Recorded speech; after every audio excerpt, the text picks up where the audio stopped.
स्याही फेक मामले में विधायक रवि राणा को अमरावती जिला एवं सत्र न्यायालय से राहत मिली है। विधायक रवि राणा को अग्रिम जमानत मिल गई है। मनपा आयुक्त प्रवीण आष्टीकर ने स्याही फेक मामले में विधायक रवि राणा समेत 11 लोगों के खिलाफ गंभीर मामला दर्ज किया था।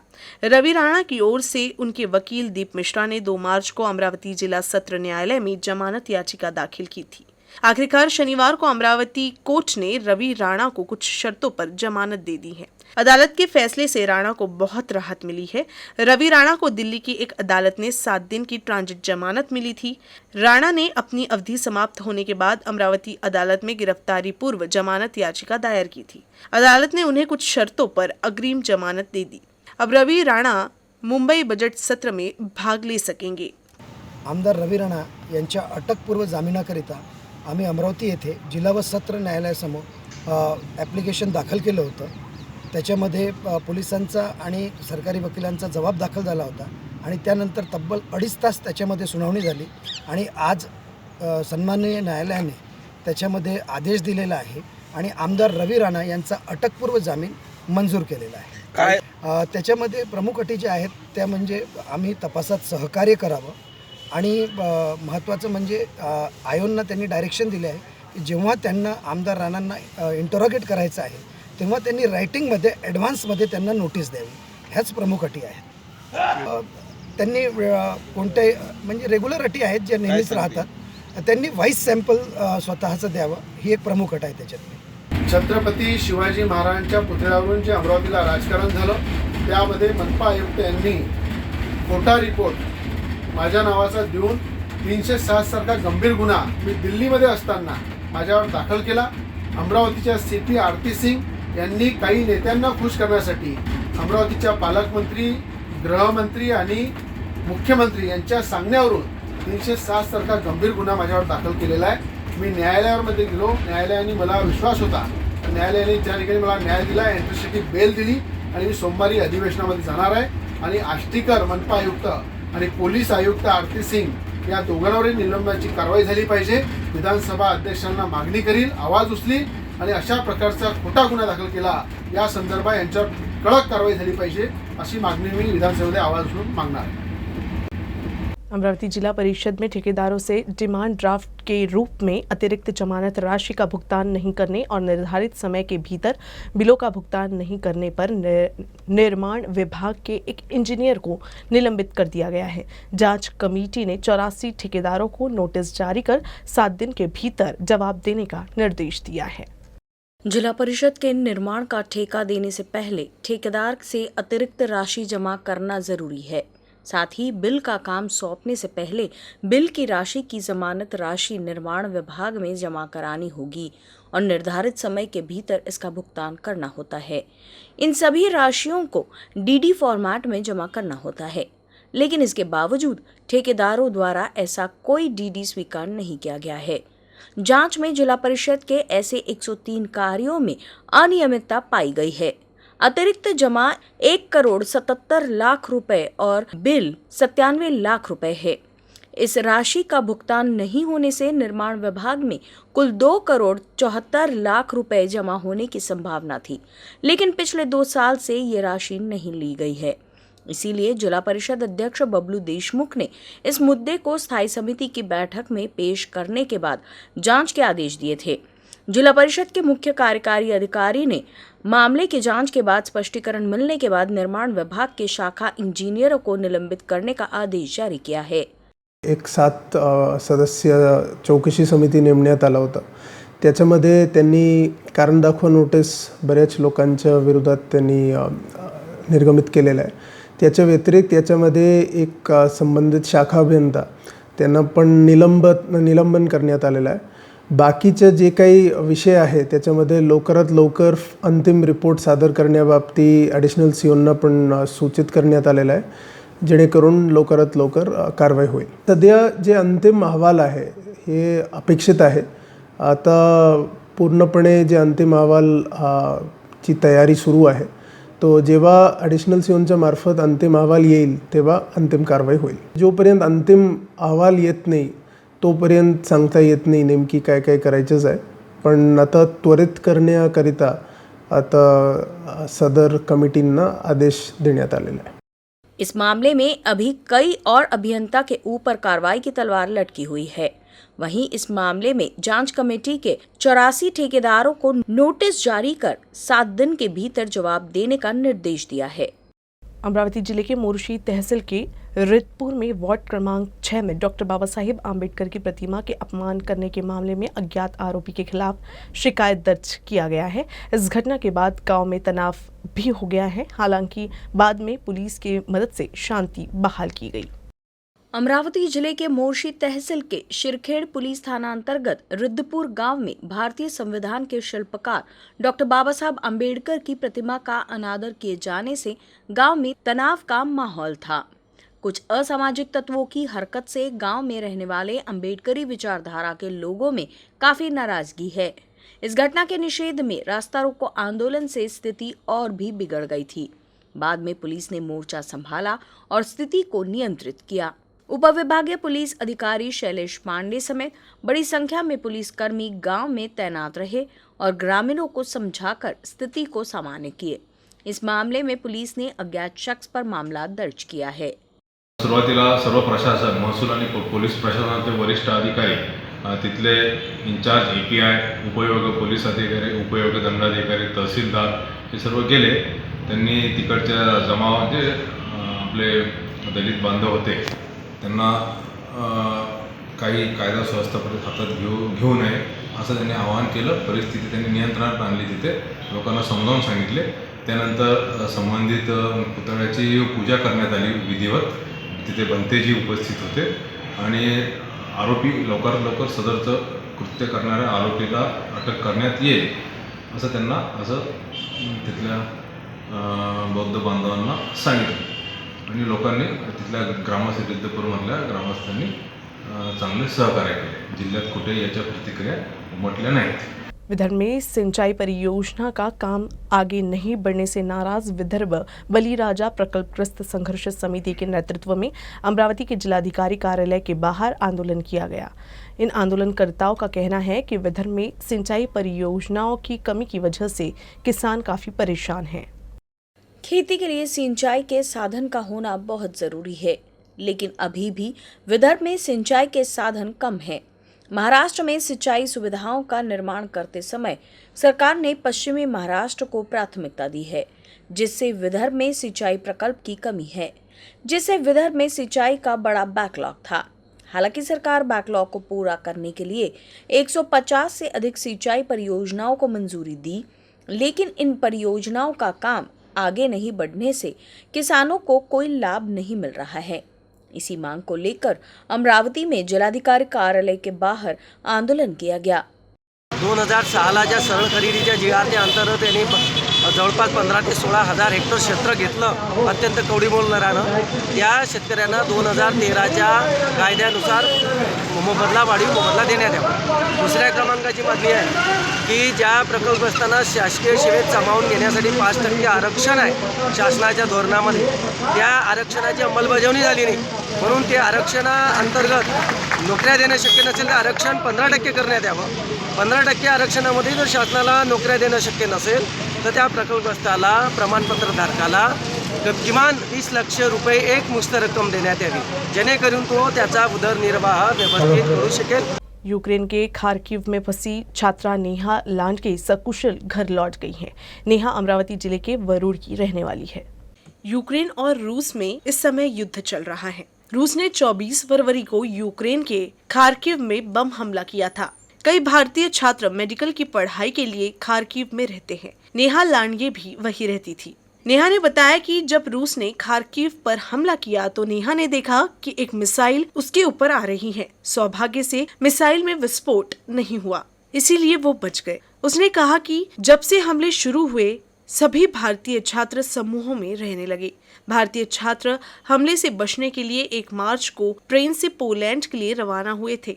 भारतीय दूतावास ने छात्रों को सुरक्षित स्वदेश भेज दिया है। नेहा के घर पहुंचने के बाद उसके परिजनों ने राहत की सांस ली।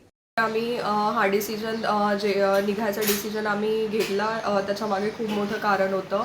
जसं आम्ही 28च्या रात्री आम्ही स्वयंपाक करायसाठी फ्लॅटवर आलो आणि त्याच्यानंतर आम्ही लपायसाठी पुन्हा बंकरमध्ये जाणार होतो. पण तेव्हा माझ्यासोबत एक घटना घडली.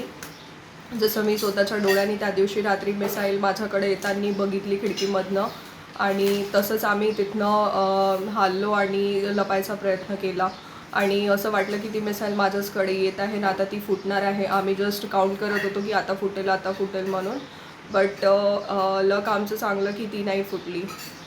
दुसऱ्या दिवशी न्यूजमध्ये वगैरे माहीत पडलं की तेजस डीप झाली आहे रोडमध्ये, पण ती ब्लास्ट नाही झाली. आणि त्याच्यानंतर आमच्या मनात त्या दिवसपासून खूप जास्त भीती निर्माण झाली होती. तेव्हापासूनच त्याच्या दुसऱ्याच दिवशी आम्ही निर्णय घेतला की आम्ही इथून निघायचं, आता काही खरं नाही आमचं म्हणून. आणि दुसऱ्या दिवशी मग मी ट्रेन पकडली. राज्य सरकार के विविध विभाग में रिक्त पद पर भर्ती नहीं होने से नागरिकों को परेशानी हो रही है। इस मुद्दे पर सूचना महासंघ के संस्थापक GD कुलथे ने अमरावती में पत्र परिषद ली। प्रदेश के विभिन्न विभागों में करीब 2.5 लाख पद रिक्त होने के कारण नागरिकों का काम समय पर नहीं हो पाता है। इस मुद्दे को सरकार के समक्ष बार बार उठाया गया था, लेकिन अभी नीति तय नहीं हुई है। सूचना महासंघ के संस्थापक GD कुलथे ने कहा, अक्सर सरकार कहती है कि सरकारी खजाने का 75% कर्मचारियों के वेतन पर खर्च किया जाता है, इसीलिए विकास खर्च के लिए 25% राशि ही बची है। लेकिन ये सरासर गलत है और वेतन का 18% ही अधिकारियों कर्मचारियों के वेतन पर खर्च किया जा रहा है। उन्होंने कहा कि सप्ताह में 5 दिन कामकाज होने से आम नागरिकों के काम में कठिनाइयों की शिकायतें मिली है। इसी पृष्ठभूमि में फेडरेशन ऑफ गैजेटेड ऑफिसर्स सरकारी छुट्टियों को कम करने की तैयारी कर रहा है। उन्होंने कहा, भले ही हम अपने अधिकारों के लिए लड़ रहे हैं, लेकिन हम अपने कर्तव्य के प्रति जागरूक है। इसीलिए पिछले कई वर्षों से महासंघ एक आदर्श कार्य पद्धति पर जोर दे रहा है और महाराष्ट्र के उत्थान के लिए एक नई कार्य संस्कृति को लागू किया है। उन्होंने सरकार के सुधारवादी दृष्टिकोण का समर्थन करते हुए सभी विभागों के अधिकारियों से ईमानदार रहने की अपील भी की। ही रिक्त पदं भरली जात नाहीत हे अतिशय चुकीची बाब आहे. प्रशासन लगड झालेलं आहे. ही रिक्त पदं भरली जात नाहीत त्यामुळे प्रशासन लगड झालेलं आहे. हे आम्ही अगदी आतापर्यंत 20 जिल्ह्यांचे दौरे केलेले आहेत. त्यामुळे रिक्त पदं लवकर भरून द्या. या बाबतीत काही खात्यांचा गव्हर्नमेंटच्या मार्गदर्शनानुसार कॉन्ट्रॅक्ट बेसिसवर घेतात. त्या पदावर कॉन्ट्रॅक्ट बेसिसवर घेतात आणि एक्सप्लॉयटेशन करतात. 15,000 रुपयाचे देतात. बेरोजगार तरुणांना तेवढे 15,000 रुपये मिळाल्यावर बिचारे म्हणतात पोटापुरतं मिळालेलं आहे, चालू आहे.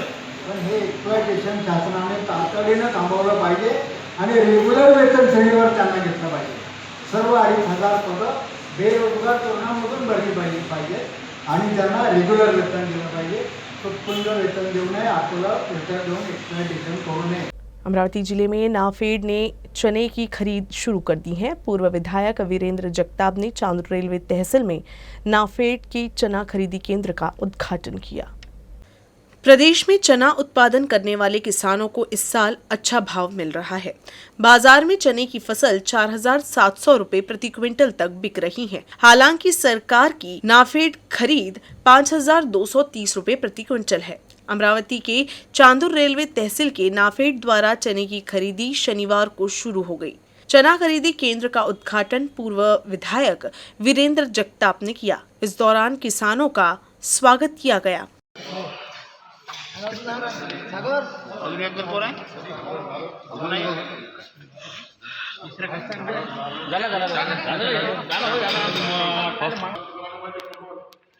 आता याच्याच हाऊस घेतला तर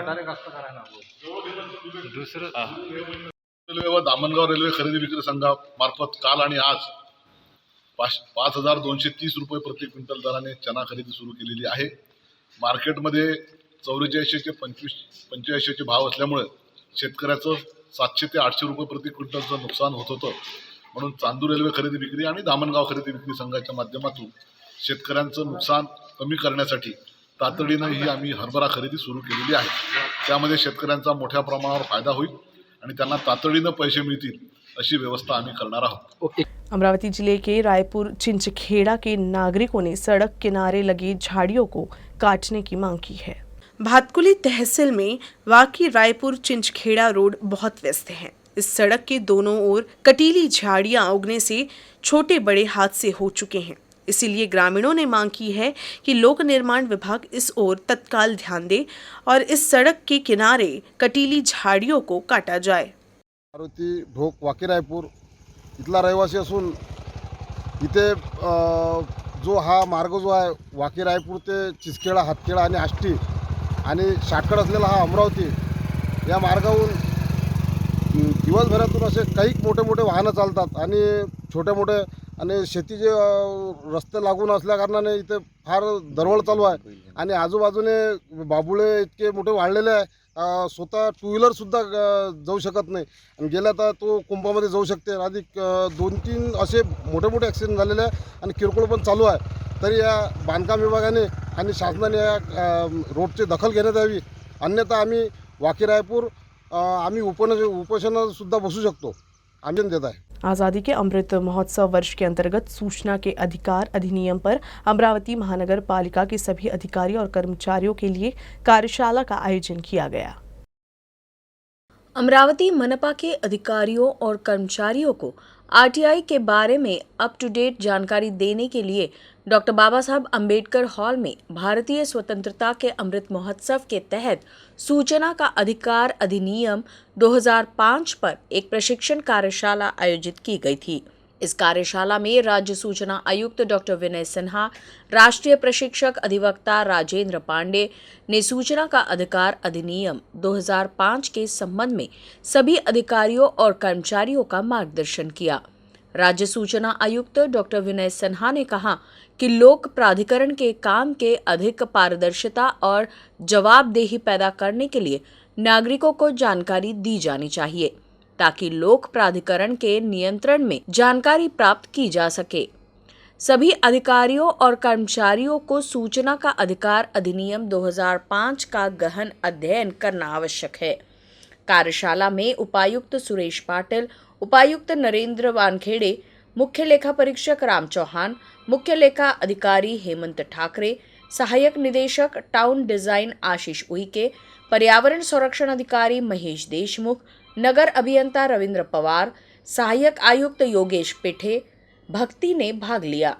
तौसीफ काजी, चिकित्सा स्वास्थ्य अधिकारी डॉक्टर विशाल काले, चिकित्सा अधिकारी डॉक्टर सीमा नेतम, शिक्षा अधिकारी doctor Abdul Rajik, system manager Amit Dongre, पशु चिकित्सा सर्जन डॉक्टर सचिन बोनांद्रे, कार्यपालक अभियंता सुहास, सामाजिक विकास अधिकारी धनंजय शिंदे, अतिक्रमण दस्ते के प्रमुख अजय बंसोले, बाजार एवं अनुज्ञापन अधीक्षक उदय चौहान, कार्यालय अधीक्षक संजय दरवणेकर, अधिकारी एवं कर्मचारी उपस्थित थे। माहितीचा अधिकार हा जो कायदा आहे हा केवळ 31 कलमांचा छोटासा कायदा, त्यातलेही केवळ 13 ते 14 कलम ज्याची उद्घोषणा सन्माननीय आयुक्तांनी केली, माहिती आयुक्तांनी, त्याच्या काही महत्त्वाच्या कलमांना फक्त स्पर्श केला ते निघून गेले, पण अत्यंत महत्त्वाच्या आणि जिद्दी बाबी त्यांनी सांगितलं आणि सगळ्यात महत्त्वाचं मला त्यांचं भावलेलं बाब, आज त्यांना 3 महिने इथे जॉईन होऊन झाले आणि 3 महिन्यामध्ये सगळ्या डिपार्टमेंटची आता प्रकरणं लागायला सुरुवात झाली आणि त्यामुळे मनपा आयुक्ताचे केवळ 4 प्रकरणं आतापर्यंत लागली, त्यामुळे तुमच्याबद्दलचा एक वेगळा विश्वास त्यांच्याप्रती निर्माण झाला। नागपुर में पुलिस ने हवाले की 4 करोड़ 20 लाख रुपए की रकम जब्त की है। डीसीपी जोन 3 की विशेष पथक ने कुंभारपुरा इलाके में एक व्यवसायी के घर पर छापा मारकर हवाले की रकम जब्त किए हैं। गौरतलब है कि कुछ दिन पहले ही इतवारी परिसर में पुलिस ने व्यावसायिक प्रतिष्ठान पर कार्रवाई कर हवाले की रकम जब्त किए थे, जिसके बाद ये कारोबार घर से ही चल रहा था। इस कार्रवाई में पुलिस ने 3 आरोपियों को गिरफ्तार किया है। नागपुर में एक बार फिर से हवाला के कारोबार का खुलासा हुआ है। पुलिस उपायुक्त को गुप्त जानकारी मिली थी कि शहर के कुंभरपुरा इलाके में एक व्यवसायी के घर पर गोंदिया से 2 लोग हवाला की बड़ी रकम लेकर आए हैं। इस जानकारी के आधार पर पुलिस ने विशेष टीम ने व्यवसायी के घर को घेरा और छापा मारा। इस कार्रवाई में 4 करोड़ 20 लाख रुपए की रकम जब्त की गई। रकम के संबंध में पूछताछ करने और संबंधित दस्तावेज मांगने पर कोई संतोषजनक जवाब नहीं मिलने पर पुलिस ने हवाला कारोबारी नेहाल वड़ालिया, वर्धमान पच्चीकार और शिव कुमार दीवानी लाल को गिरफ्तार किया। नेहाल वड़ालिया के घर पर रकम इतनी थी कि पुलिस को नोट गिनने वाली मशीन तक लानी पड़ी और देर रात तक नोटों की गिनती चलती रही। शहर में इससे पहले भी हवाला के कारोबार का खुलासा हो चुका है। ऐसे में अब पुलिस और भी अलर्ट हो गई है। 3 आरोपी आहेत सध्या संशयित ताब्यामध्ये आहेत, ज्याचं नाव एकाचं नाव नेहल वडालिया आहे, एक वर्धमान पच्चीकर नावाचा व्यक्ती आहे गोंदियाचा, एक शिवकुमार दिवानीवाल हा पण गोंदियाचा आहे, पहिला व्यक्ती आहे तो नागपूरचा आहे। यांच्या ताब्यातून 4 कोटी 20 लाख रुपये आपण जप्त केलेले आहेत। ते पैसे कशासाठी वापरत सर? जनरली प्राथमिक माहिती अशी आहे की हवालाचा पैसा हा असू शकतो काही बाहेरच्या शहरातून आलेला आहे, इथलं नागपूरच्या काही व्यापाऱ्यांना किंवा व्यापाऱ्यांच्याकडून काही इथं आलेला आहे। शक्यता अशी आहे की आपण एक हवालाची एक मोठी रेड केली होती, त्यानंतर दुकान वगैरे होते सगळे सील झालेले आहेत आणि मे बी घरातून हा व्यवसाय चालवतो अशी माहिती आहे आणि ती माहिती मिळाल्यावर त्याच्यावर आपण रेड केलेली आहे। ते जे घर आहे कोणाच्या मालकीच्या काय माहिती पडलं? नेहल वडालिया नावाचा जो आहे